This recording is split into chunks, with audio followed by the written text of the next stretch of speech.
Hey, Stanley Cup Finals. Wow.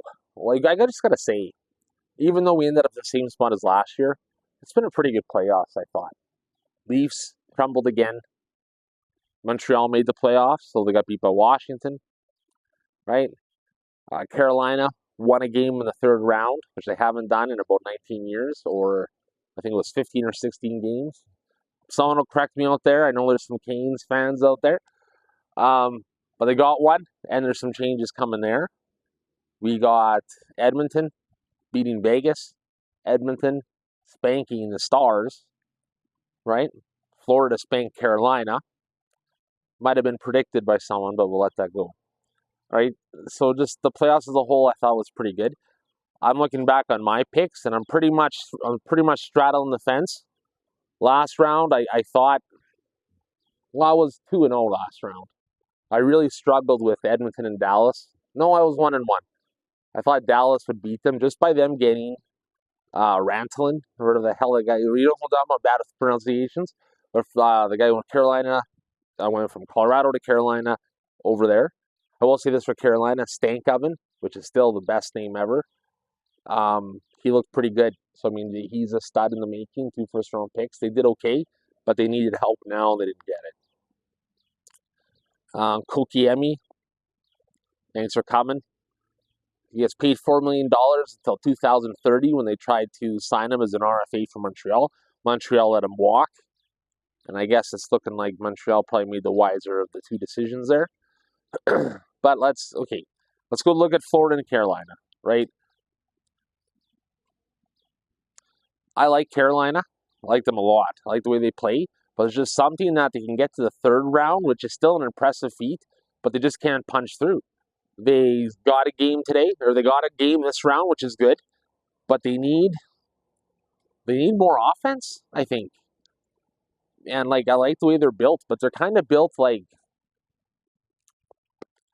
the Atlanta Braves in the 90s, 2000s. Yeah, but except, they won one, which Carolina did with Cam Ward in 2006. They beat Edmonton with Chris Pronger on defense, if I'm not mistaken.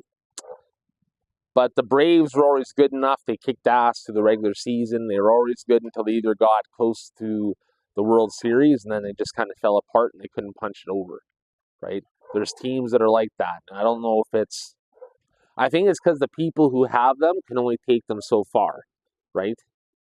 And I'm not saying that you have to win in order to teach people to win, but I think you have to, as Shorzy says, you have to hate to lose.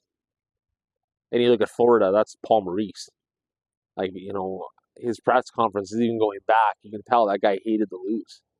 Whether it was, Toronto, whether it was, Winnipeg. And was he with Carolina, Hartford before that? He might have been, because he was a young coach.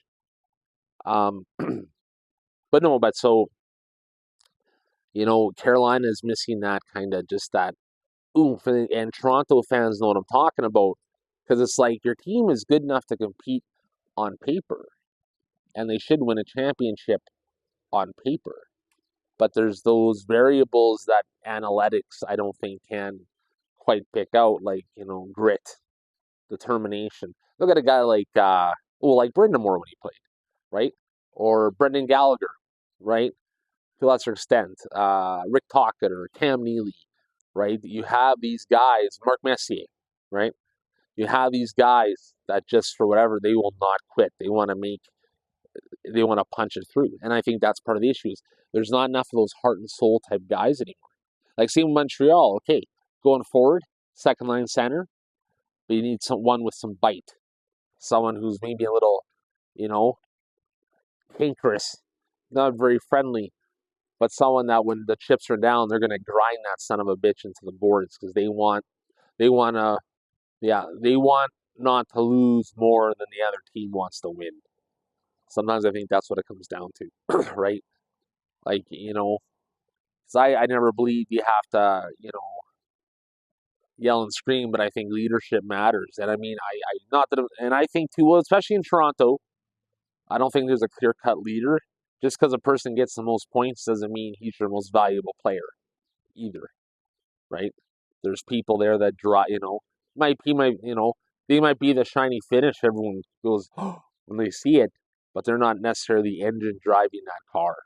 And I think that's what you're seeing, well, especially in Toronto. You need those guys that are going to be like, we're not fucking doing this, right? Like who can kind of snap, like, I think McDavid is one of those guys. When they got hammered in game one against Dallas, and it was like, 6-1 or whatever it was, and you looked at the bench, and you saw McDavid, and you saw Draisaitl, and you saw the look in their eye. Like, it was like, if they could have slapped everyone on that bench, they would have. And you could just see it. And I'm not saying they had great games, either that first game, but I mean, everybody shit the bed there, and you could just see it. And it's like, you can almost hear it saying, this won't happen again. And it didn't. They crushed Dallas the rest of the way, right? They won in 5, so they didn't lose another game, right? That kind of stuff. It was like when Toronto had Florida down 2 games in the third one. They're up like 3-1 or whatever it was, and Florida come back, right? Even though Toronto scored, didn't matter. It was already done. It's like you're so close to pushing over, and then you let them back in, and then a little bit of doubt creeps in, and it spreads, and it kills you. Golfers call it the yips. That's exactly what it is. And I think Toronto is too psychologically damaged. But Edmonton has a little more of, right, screw you. We're not doing this. And it's more of a meaning to me, like, man, they dominated Edmonton, right? And looking at them in Florida now, I'm debating I'm actually thinking, I think Edmonton can move the puck faster. They can connect, they can connect dots a little better. But Florida will just grind you down. And I like their philosophy. It's like we're playing for game. We're playing like we're going to game 7. So I'm gonna grind the living hell out of you. So when that game 7 happens, you got nothing. And that's what I mean. They're the consistent tide, man. They're the clocks running on time. And I mean, and there's, I love Paul Maurice as a coach. I think that guy is awesome. Loved him in Winnipeg, right? When he kind of backed away, right? He's like, you know what? I can't do this. I give that some respect because, a really good coach kind of knows when, okay, look, I think I'm losing these guys or they're tuning me out. So they need something else. Most guys would stay just for that job. And I've been in that situation too where you like the money, right? So you keep going. But he didn't. I mean, I admire that.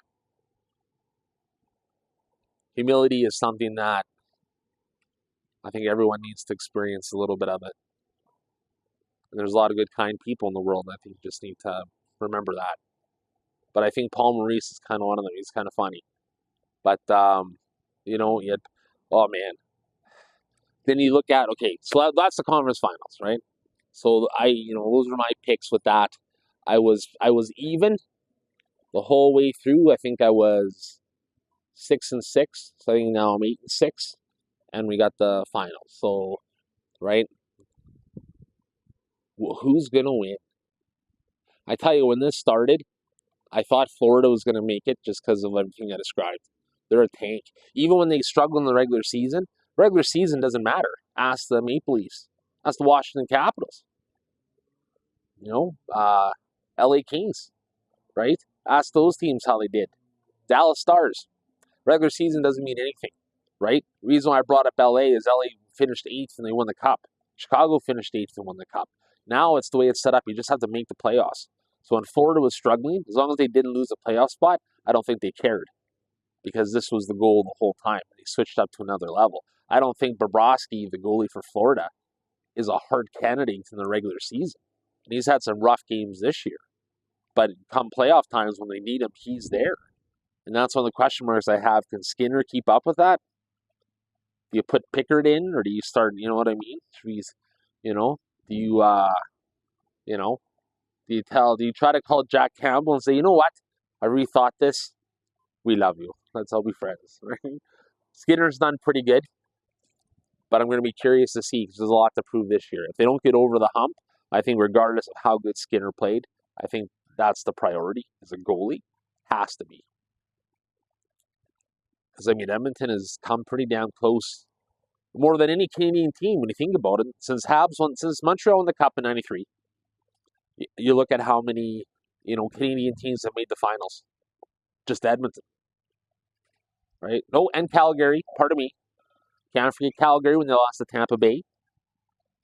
I remember that. That was yeah. I was really pulling for Calgary that year. I thought they had a good shot to beat them. But that's what I mean. Like, there's not a lot of Canadian teams. So when you break it down, I think Edmonton's gonna win. Like, that's what I'm thinking. Like, or not even thinking it. Like, my intuition is saying go with Edmonton, but my brain is saying, Florida. My mind is telling me no, but my body is telling me yes. Right? So I mean, I think we have to kind of figure that out. But you know what though? Officially, I'm thinking if it goes 7 games, it's Florida's. I think it's going to be a long series. So I think that's the same. Florida in 7. If it's 5 or 6 games, if it's game 6 going back and Edmonton can put it away, I think Edmonton puts it away. But I do believe Florida in 7. So you heard it here from a guy who went 8-6. So I'm no Jimmy the Greek. Maybe I'll be I don't know, BT the Unemployable Counsellor. I don't know, but we'll figure it out. So for myself and John Lennon, who's back from assignment, Cleo The Unemployable Counsellor, if you like what you're watching, if you like everything that's going on, please give me a like, give me a share. Mando smells food, apparently. Then we'll go from there. But yeah, that's all good. Take care, and let me know what you think in the comments. Put it down below. Let me know what you think, and let me know who you got. Take care, everyone.